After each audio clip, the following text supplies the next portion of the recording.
Сегодня буду модерировать эту сессию Connect Digital. В первую очередь, разрешите мне вас поздравить с первой конференцией Connect Digital. Перед тем, как мы начнем, у меня есть несколько объявлений, которые я должен сделать. Первое, это у нас произошли изменения в программе. Спикер Штуре Удда переносится на 15:30.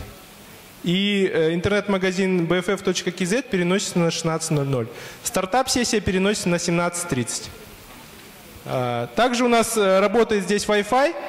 Вы можете использовать его, твитить, там, писать статусы в Facebook, хэштег в Твиттере Connect KZ. Обязательно поделитесь со своими друзьями важными моментами, которые вы сегодня услышите. После этого ивента у нас будет автопати в Кофенове, free drinks, бесплатные напитки для всех. У вас будет возможность пообщаться со спикерами, спросить ваши вопросы, которые вас интересуют.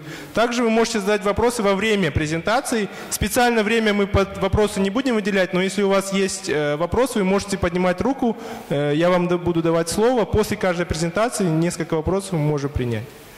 В принципе, все. Разрешите мне пригласить первого спикера, Мэтс Холман, директор по планированию компании Go Viral Великобритания.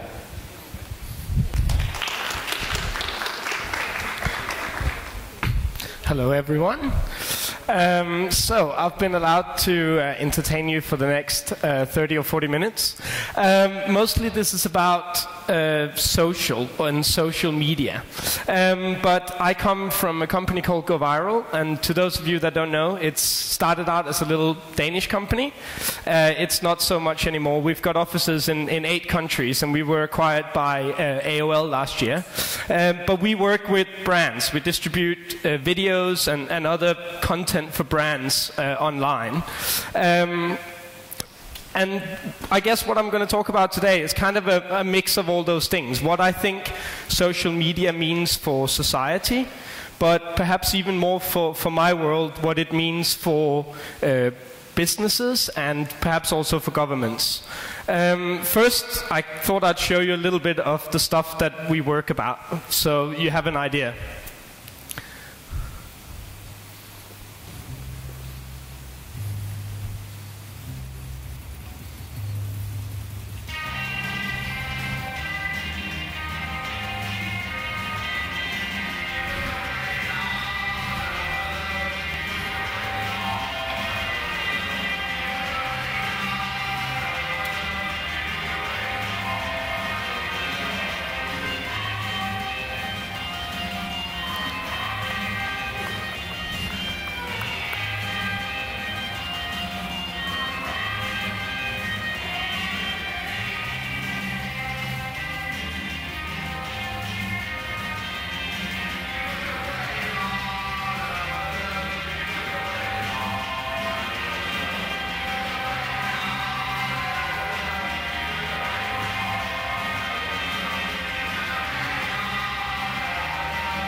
So this was just to give you a little taster. I think if I had to sum up what I'm going to be talking about today, it's what I call content marketing.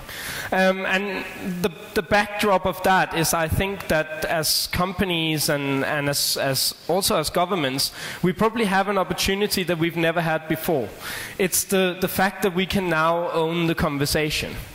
In traditional media, we can only rent a little bit of the conversation, 30 seconds or 60 seconds in the ad break, or perhaps a page in the newspaper. Online, that's different. Online, we can create our own channels. It started with websites, but now it's Facebook pages, YouTube channels, Twitter profiles, Tumblr blogs, Instagram profiles, etc., etc., etc. And for me, it gives brands the opportunity to own the relationship with the customer. That is something relatively new in our world. But I thought this story probably starts somewhere else. It probably starts with the users, because we have to look at what people are doing to really identify what the opportunities are and what the implications could be for business. So I thought we should have a look at that. First, I thought I would just put it out there. These are the 4 biggest countries in the world. Sort of in a metaphorical sense, of course. It's just to say that social media is something very real in our world. It's all over the world, and it's one of the most popular activities. In the UK, where I live now, people spend about as much time on YouTube every day as they spend on reading newspapers. So that's kind of where we are. The other thing I wanted to say was that people often have this idea when they think of the internet. They think of Google, because they think we find everything through Google. And that used to be true. Just 3 or 4 years ago, over 90% of all the searches that people conducted on the internet came through Google. Last year, it kind of rounded around 50%. And one of the key things is of course YouTube. About 20% of all Google searches today are actually searches on YouTube. But it's also things like Facebook, LinkedIn, and completely new platforms like the App Store. So it's just to say that people can access information on the internet in quite a few different ways today.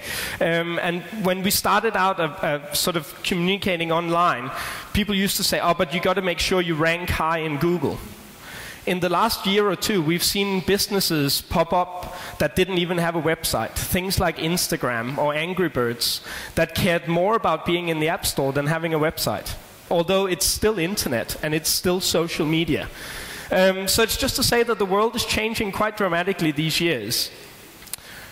But video is the world that I come from, so I thought I would focus a little bit on that just for one slide. Last year was the first year when YouTube reached 1 trillion views. Just to put that into perspective, that's about 4 billion views a day. That roughly makes them the biggest media company in the world. But if we look at users, this is from Universal McCann. They do the biggest survey every year of users in 47 countries.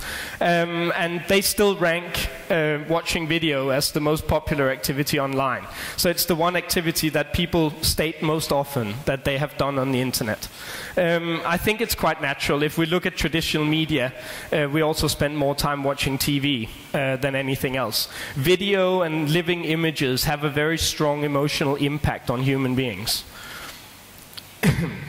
But just to give you an idea of how drastic the change is, this is in the US, and this is numbers from eMarketer that just came out.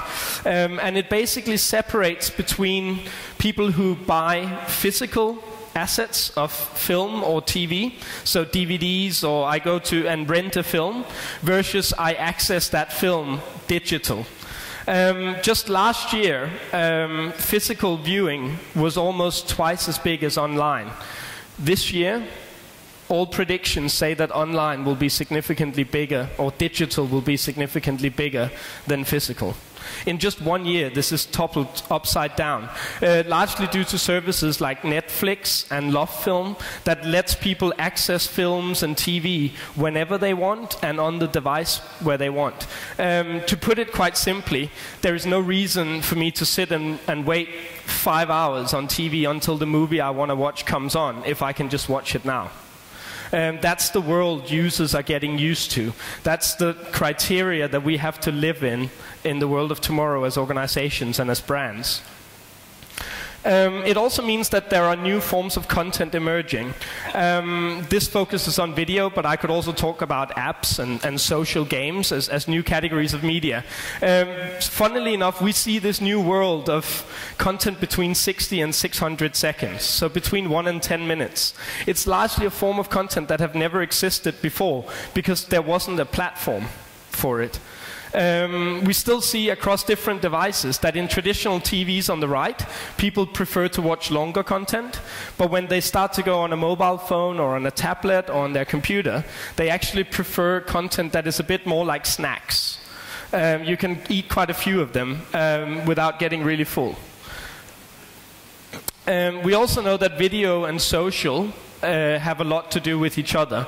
So these are just a few of the numbers. I had a chat with a guy from YouTube the other day who told me that about 20% of YouTube's views today come from Facebook. So just to kind of illustrate the sort of connectedness between content and social. We only have something to talk about when we talk about content.